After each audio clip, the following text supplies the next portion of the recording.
Je crois qu'au nom d'une cause qui est juste, nécessaire, lutter contre le terrorisme, on est en train de faire des amalgames et des confusions.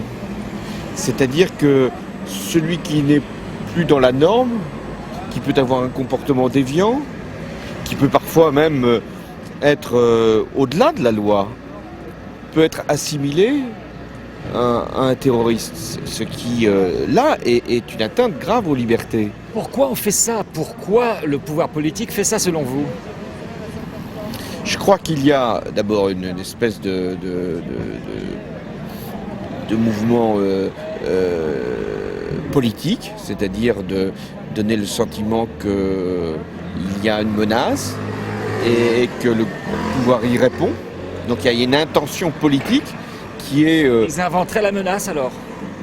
Non, je crois qu'ils ne l'inventent pas. Il y a quand même des actes qui se sont produits, caténaires, mais on lui donne un sens qui n'est pas le bon et on lui donne une portée, on en fait un acte terroriste comme pour justifier l'intervention sécuritaire du pouvoir et son efficacité.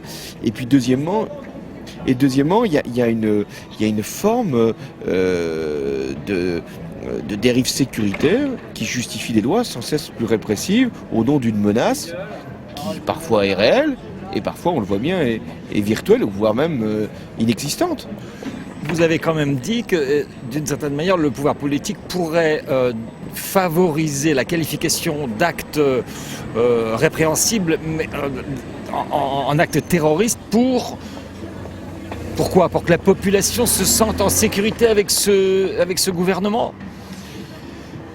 Je crois qu'on a suffisamment à faire avec le terrorisme réel pour qu'on n'aille pas en inventer un qui n'existe pas, qui relève peut-être d'autres procédures. Donc, mais pourquoi il invente le pouvoir alors? Peut-être pour montrer une efficacité qui, sur d'autres terrains, notamment économiques et sociaux, n'est pas forcément au rendez-vous. Donc c'est grave vos accusations, M. Hollande, là? Je pense que c'est grave. Mettre en cause des hommes et des femmes, les priver de liberté, les accuser de terrorisme, c'est grave.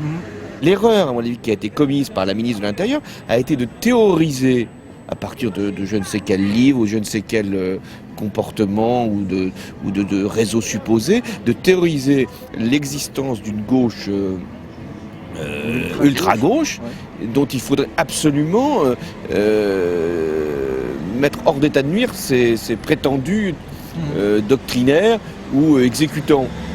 Bon, je crois qu'avant de porter une telle accusation, je ne dis pas qu'il n'y a pas un moment des surveillances à observer. Il y a sûrement des surveillances à observer et même des répressions à exercer quand il y a des mises en cause des matériels ou des biens qui appartiennent à l'État ou qui appartiennent à l'entreprise publique.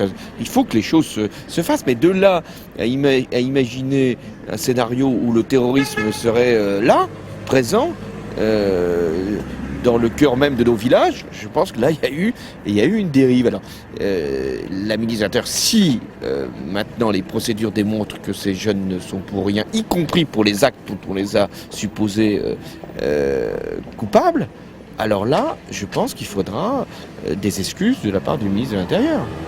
Si maintenant, on lit les livres et on recherche leurs auteurs et on interprète leurs textes, et on va les chercher manu militari, y compris même en Corrèze, pour les mettre sous les verrous, c'est vrai que c'est inquiétant.